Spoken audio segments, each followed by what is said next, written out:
Olá pessoal, tudo bem com vocês? Minhas saudações e cumprimentos a todos e a todas que estão acompanhando aqui o meu canal. Professor Lucas novamente, professor de Direito Tributário e Processo Tributário. Sejam todos bem-vindos ao meu canal. Para aqueles que não me conhecem, para aqueles que não estão acompanhando as minhas últimas aulas, para aqueles que recém chegaram, por favor se inscrevam no canal, curtam os vídeos, compartilhem com seus colegas. Acessem o meu site pessoal, proflucasdireitotributário.com.br, e lá vocês vão obter as informações necessárias para vocês estudarem o curso de Direito Tributário e Processo Tributário. O objetivo desse canal é ajudar vocês a compreenderem os institutos dessa matéria, dessa disciplina, para que seja na faculdade, nos exames da faculdade, nas provas de faculdade, ou também para os candidatos do exame da OAB, possam saber como lidar com as questões em matéria de direito material e processual tributário. Estou aqui à disposição de vocês no que for necessário. Se ficarem dúvidas, pessoal, podem deixar aqui nos comentários também. E conforme as dúvidas forem surgindo, eu vou respondendo vocês conforme a disponibilidade, e também me disponho nos outros meios de comunicação a falar com vocês. Nesse site que eu indiquei, proflucasdireitotributário.com.br, lá tem todas as minhas redes sociais, inclusive o meu e-mail também, onde vocês podem encaminhar as suas dúvidas caso possuam, tá bom? Pessoal, vamos lá então, vamos tratar a respeito de uma outra disciplina. A gente estava falando nas últimas aulas muito sobre o direito material tributário, e hoje nós vamos tratar de um outro setor que envolve a execução fiscal, e aí a gente já começa a entrar no processo propriamente dito, o processo tributário, tá? É claro que essa aula não vai explorar todos os aspectos do processo tributário, até porque o único objetivo aqui é estudar execução fiscal, que é um dos aspectos. E por que eu escolhi esse tema para tratar com vocês? Porque nós já estávamos estudando nas aulas passadas toda a questão do trâmite tributário, desde a formação da obrigação tributária, o lançamento tributário, a formação do crédito tributário. Nós estávamos vendo todas essas etapas. E essa etapa final que eu falei com vocês, quando já constituído o crédito tributário, aquela famosa CDA, que é a certidão de dívida ativa, constituído esse título executivo extrajudicial, que é propriamente a cobrança que se faz do contribuinte daquele tributo devido, se o contribuinte não pagar no prazo devido, o fisco, o ente estatal competente, também tem um prazo para cobrar desse contribuinte devedor. E esse prazo já envolve o prazo para a execução fiscal. Existe o prazo para constituir o crédito, e é o prazo de 5 anos. Mas depois de constituído, ele tem mais 5 anos, o fisco, para cobrar esse crédito constituído do contribuinte devedor, para que este também possa arcar com suas obrigações. E nós vamos tratar essas etapas da execução fiscal. Eu acho que por ser um tema... por ser um tema extenso, eu acredito que seja interessante fazer em mais de uma aula, em mais de uma gravação, este tema de execução fiscal. E eu não pretendo aqui com vocês esgotar todos os aspectos, mas tratar os principais pontos que com certeza vão ser cobrados em prova. Pessoal, quando a gente fala de execução fiscal, esse tema que a gente trata na disciplina, depois de constituído o crédito tributário, começa a fase de execução fiscal, um dos diplomas que nós temos que ter em mente, um dos dispositivos que nós temos que ter é a Lei de Execuções Fiscais, que é a Lei Federal número 6.830 de 1980. Lei Federal número 6.830 de 1980, vocês conseguem essa lei pelo próprio site do Planalto, lá está disponível, que dispõe sobre a cobrança judicial da dívida ativa da Fazenda Pública. Então aqui, quando a gente fala de execução fiscal, nós estamos falando do processo judicial de cobrança. Nós estamos, inclusive, tendo como base o Código de Processo Civil para que esse processo fiscal possa ser realizado, porque a LEF ela caminha conjunto com o CPC. para que haja essa devida cobrança e observando os prazos na esfera judicial da cobrança do crédito tributário. Então aqui nós não estamos falando de processo administrativo tributário, nós estamos aqui falando de processo judicial regido pela LEF e assim também como o CPC, o Código Tributário Nacional e aos aspectos da Constituição. Então são esses 4 diplomas principais que nós tratamos na Lei de Execuções Fiscais. A lei propriamente dita, que é a LEF, Lei de Execuções Fiscais, a Lei 6.830 de 80, assim também como o Código Tributário Nacional, a Constituição Federal e também o Código de Processo Civil de 2015, porque nós sabemos, inclusive, que o Código de Processo Civil, ele é um dispositivo que não é apenas para o processo civil, mas também para outros tipos de processo eleitoral, trabalhista, inclusive tributário. Ele é um meio subsidiário de auxiliar os outros tipos de processo, inclusive o tributário que nós estamos tratando neste momento. Quando a gente fala de execução fiscal, na verdade, pessoal, nós nos referimos, existe o processo de execução fiscal, mas às vezes o nome execução fiscal nós estamos referindo, na verdade, a uma petição inicial utilizada pela Fazenda Pública a fim de cobrar os créditos tributários, bem como as dívidas não tributárias, a exemplo das multas. Então, a Fazenda Pública, que é o órgão administrativo competente para cobrar os tributos devidos pelos contribuintes ao Estado, a Fazenda Pública vai promover uma ação de execução fiscal dando início ao processo. Então, quem sempre dá o início ao processo de execução é sempre a Fazenda Pública, em face de alguém que está devendo, em face de um contribuinte que deve um tributo, por exemplo, um imposto, como também como também dívidas não tributárias, por exemplo, multa. As multas também podem ser objeto de execução fiscal, mesmo não sendo tributos, mas são cobranças públicas. Então, todas elas são regidas pela Lei de Execuções Fiscais. O artigo 2º da Lei de Execuções Fiscais, da LEF, ele diz o seguinte: constitui dívida ativa da Fazenda Pública aquela definida como tributária ou não tributária na Lei 4320 de 64, com as alterações posteriores que estatue normas gerais de direito financeiro para a elaboração e controle dos orçamentos e balanços da União, dos Estados, dos municípios e do Distrito Federal. Essa lei, pessoal, ela não rege apenas o âmbito federal, ela não rege apenas os processos federais que tem como base a União. Então aqui nós não estamos falando apenas de uma lei que rege apenas o processo executivo tributário federal, quando envolve, por exemplo, a Receita Federal em face de algum contribuinte devedor ou algum conselho federal de alguma profissão, Conselho Federal de Medicina, que cobra de algum médico devedor que está devendo a cobrança, a anuidade de medicina para exercer a medicina. Nesse caso, os conselhos profissionais também utilizam a Lei de Execuções Fiscais, porque a cobrança profissional, a anuidade, também é um tipo de tributo. Mas aqui ele traz um conceito geral e que se aplica não apenas ao âmbito federal, mas também se aplica de maneira subsidiária aos estados, aos municípios e ao Distrito Federal. Então, toda execução fiscal, ela usa como base a Lei de Execuções Fiscais, não importa se é estadual, federal ou municipal, todas elas usam a mesma lei. Parágrafo 1º diz o seguinte, desse artigo 2º da LEF, ele diz o seguinte: qualquer valor cuja cobrança seja atribuída por leis às entidades de que trata o artigo 1º será considerado dívida ativa da Fazenda Pública. Parágrafo 2º. A dívida ativa da Fazenda Pública, compreendendo a tributária e a não tributária, abrange atuações monetárias, atualizações monetárias, juros e multa, demora e demais encargos previstos na lei ou contrato. Então, se houver alguma demora na cobrança desse tributo, ou melhor, uma demora no pagamento desse tributo, também haverá correção monetária, juros, a atualização desse valor que o contribuinte está devendo. Parágrafo 3º. A inscrição que se constitui no ato de controle administrativo da legalidade será feita pelo órgão competente para apurar a liquidez e certeza do crédito e suspenderá a prescrição para todos os efeitos do direito por 180 dias ou até a distribuição da execução fiscal, se esta ocorrer antes de findo aquele prazo.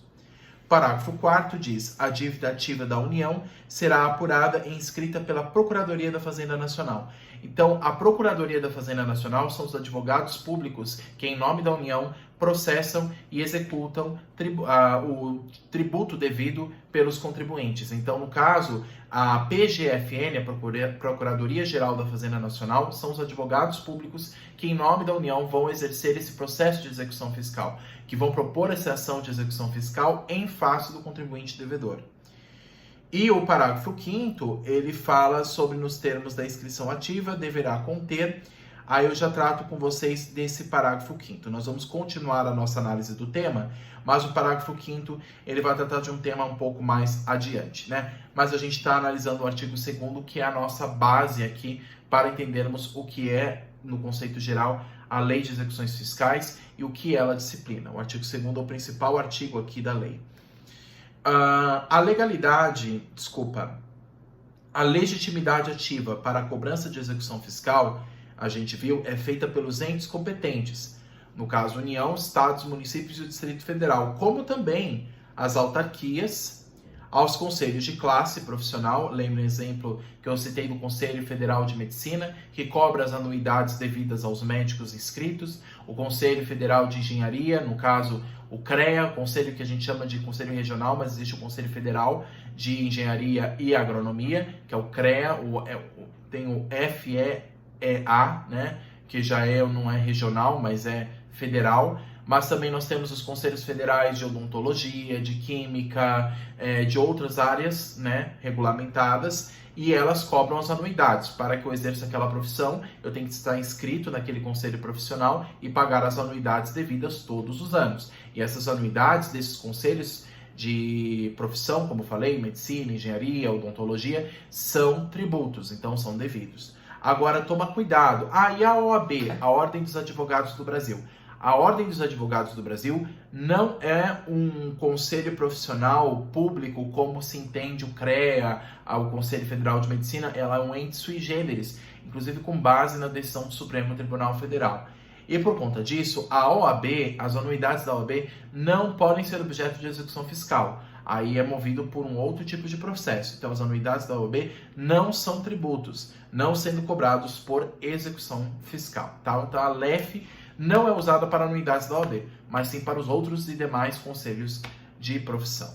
O Tribunal de Contas da União não tem legitimidade de propor execução fiscal. E também é importante dizer isso, porque o Tribunal de Contas da União é um órgão do poder legislativo. Mesmo ele tendo esse nome, ele é um órgão do poder legislativo. Quem exerce a execução fiscal é o poder executivo na esfera judicial em face de um devedor. Então, o TCU, o Tribunal de Contas da União, por ser um órgão do poder legislativo, não tem legitimidade ativa para propor execução fiscal. Quem faz isso é, no nome da União, a PGFN, como eu falei para vocês, a Procuradoria-Geral da Fazenda Nacional.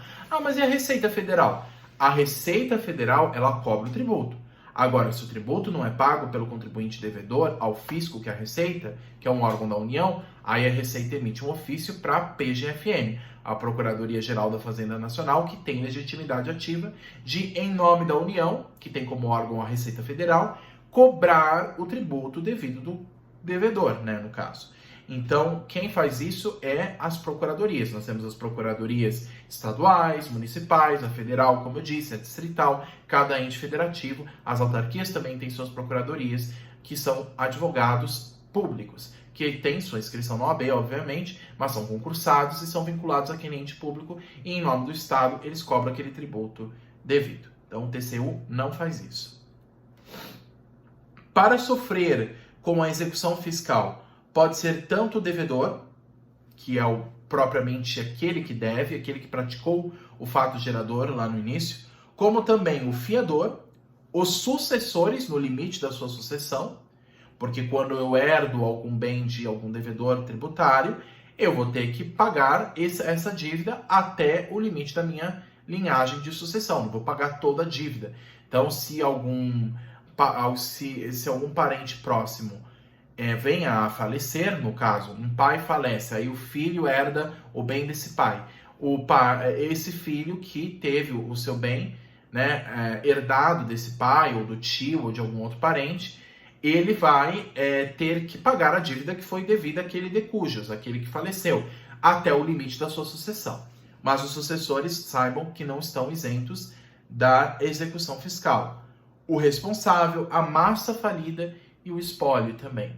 No caso, mesmo que uma empresa venha a falecer, entre um processo de falência, o espólio pode responder. A massa falida pode responder pela dívida que foi devida por aquela empresa quando existia. Mas qual será o foro de competência para propor uma execução fiscal? Aonde eu vou propor uma ação? Quando você propõe uma ação judicial, a gente sabe que um dos requisitos do Código de Processo Civil, a gente vai analisar mais a fundo lá na frente, mas um dos requisitos de uma petição inicial é você endereçar essa ação para algum lugar. Para onde eu vou endereçar? Para qual cidade? Para qual foro judicial eu vou endereçar? O artigo 46, parágrafo 5º do Código de Processo Civil diz que o foro será do domicílio do executado. Se o executado tem um domicílio na cidade de São Paulo, o foro é no caso da cidade de São Paulo. Então eu vou propor uma ação lá na vara de execuções fiscais da capital paulista. Então lá vai ser o foro competente. Então sempre tem que olhar o foro do domicílio do executado. Aí para o artigo 5º da LEF, para complementar o 46, parágrafo 5º do CPC, o artigo 5º da LEF diz que a execução fiscal não estará sujeita ao juízo universal do processo falimentar e do processo de recuperação judicial. O artigo 5º, pessoal, eu sei que nós paramos no artigo 2º, mas a gente já vai voltar nele, mas o artigo 5º ele diz de maneira bem breve o seguinte: a competência para processar e julgar a execução de dívida ativa da Fazenda Pública exclui a de qualquer outro juízo, inclusive a de falência, concordata, da liquidação, da insolvência ou do inventário. Então, o juízo que é escolhido não é aquele em que foi decretado na esfera civil, na esfera privada. Vai ter como referência, no caso, o domicílio do executado, o que a lei determinar. Então, o que a lei determinar, o que a lei disser, é aonde vai ser o foro, onde vai ser proposto essa ação de execução fiscal. Quais são os requisitos de uma petição inicial de uma execução fiscal? Eu propus uma ação, ou melhor, a Fazenda Pública propôs essa ação, o procurador da Fazenda Pública propôs essa ação de execução fiscal. Mas quais são os requisitos desta ação? Os requisitos estão previstos no artigo 6º da LEF.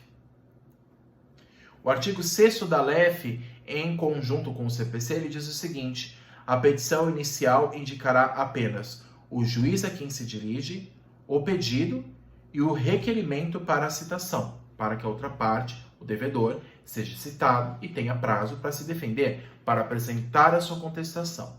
Aí o parágrafo 1º diz: a petição inicial será instruída com a certidão de dívida ativa, então junto com os documentos da petição inicial deve ser colocado a CDA, que é a certidão de dívida ativa, que dela fará parte integrante como se estiver transcrita.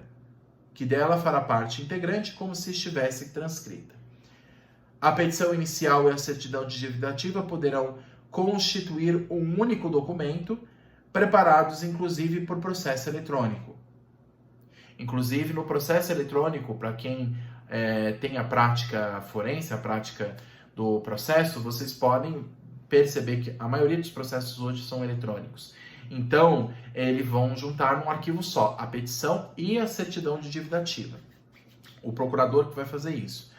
Aí o parágrafo 3º diz o seguinte, do artigo 6º da LEF: a produção de provas pela Fazenda Pública independe de requerimento de petição inicial. Então, eles que vão ter que produzir as provas necessárias para juntar aos autos, para juntar ao processo, para juntar nessa ação de execução fiscal.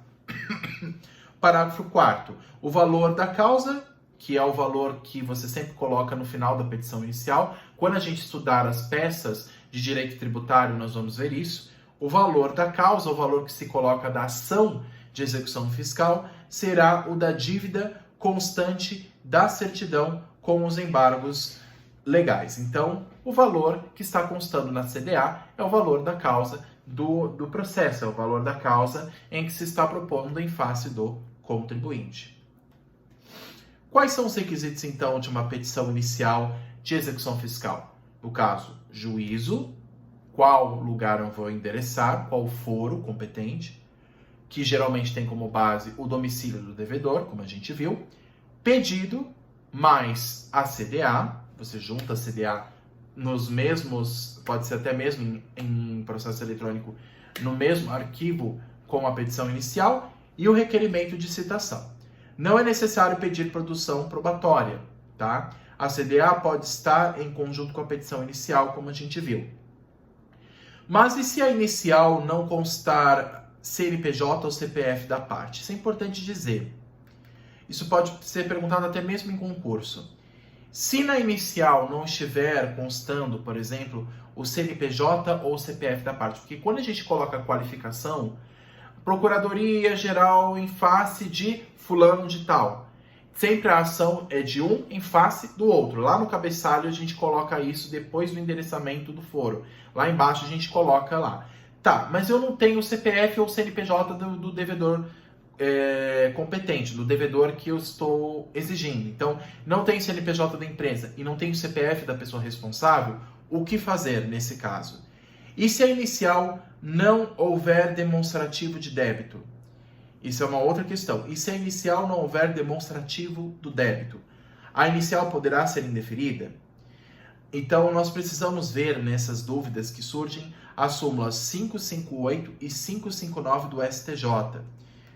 Ambas as súmulas, vamos dar uma olhada aqui, o que essas súmulas dizem. Súmulas 558 e 559. Vamos lá. Súmula 558 do STJ diz o seguinte. Deixa eu até colocar aqui do STJ para não confundir. Ela diz o seguinte.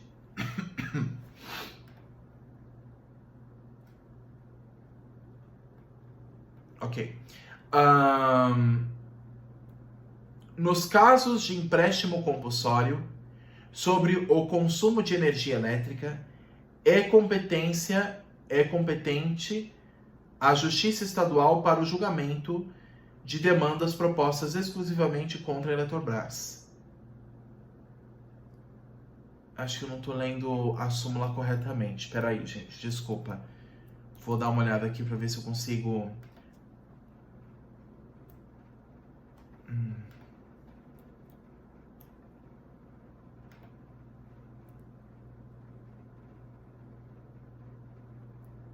Aqui, ó.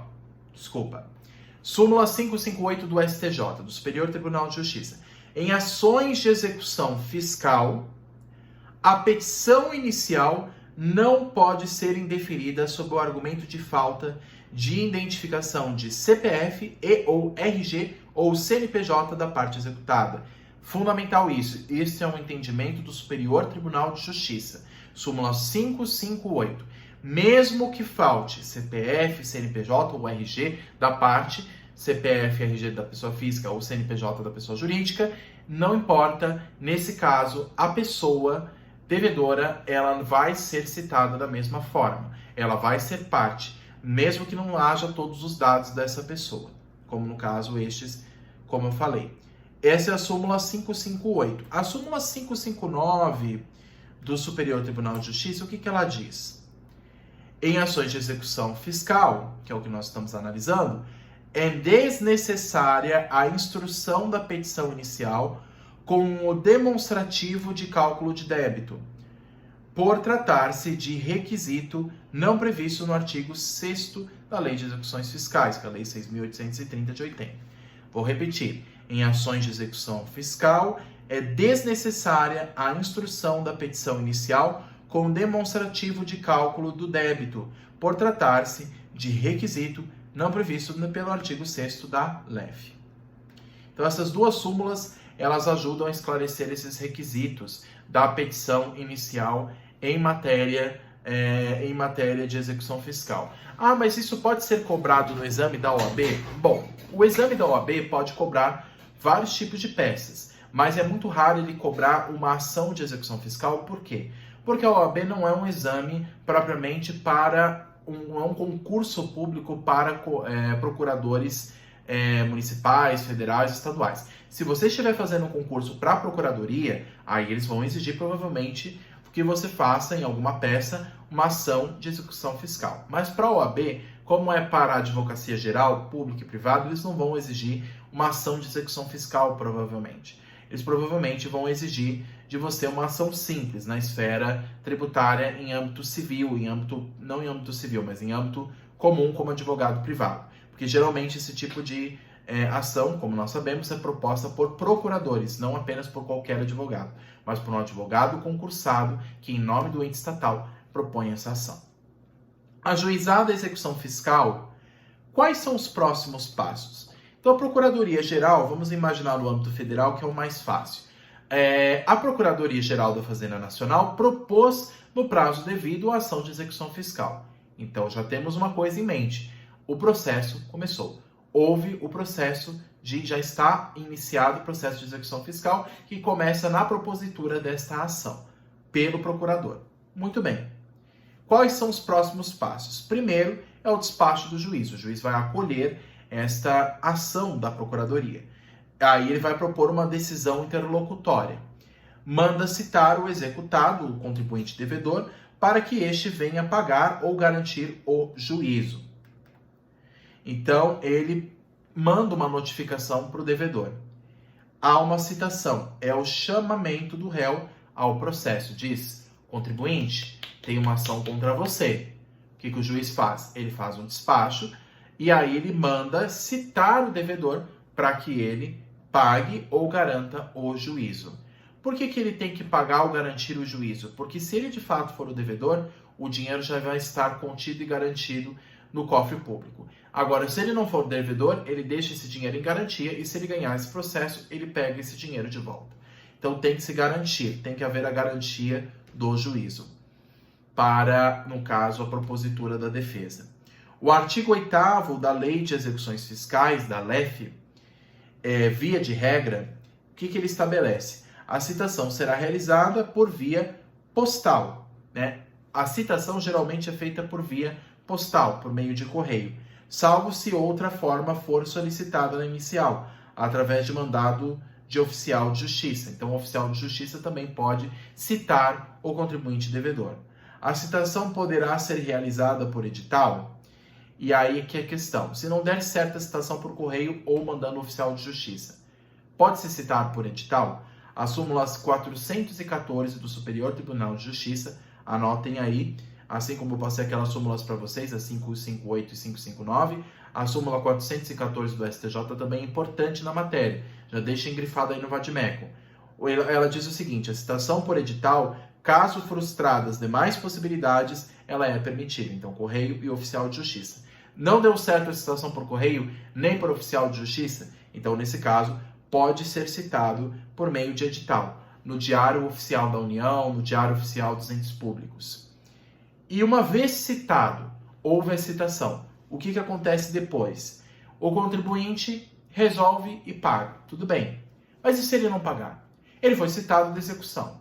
Se ele foi citado e ele resolveu não pagar aquele tributo e diz assim, pera lá, eu vou contestar isso daqui, eu não devo, eu não vou pagar. Não há o pagamento, mas há o querer de se garantir o juízo. Como ocorre? Se não há o pagamento, mas se esse contribuinte quer garantir o juízo, como ocorre?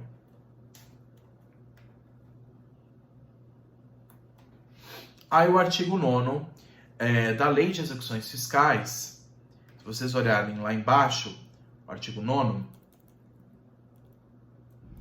ele diz assim, em garantia da execução, se o contribuinte resolver deixar um dinheiro em garantia, pelo valor da dívida, juros e multa de mora e encargos indicados na certidão de dívida ativa, o executado poderá efetuar depósito em dinheiro, a ordem do juízo em estabelecimento oficial de crédito que assegure a atualização monetária, oferecer fiança bancária ou seguro-garantia, nomear bens à penhora, observado a ordem do artigo 11, ou indicar à penhora bens oferecidos por terceiros e aceitos pela Fazenda Pública.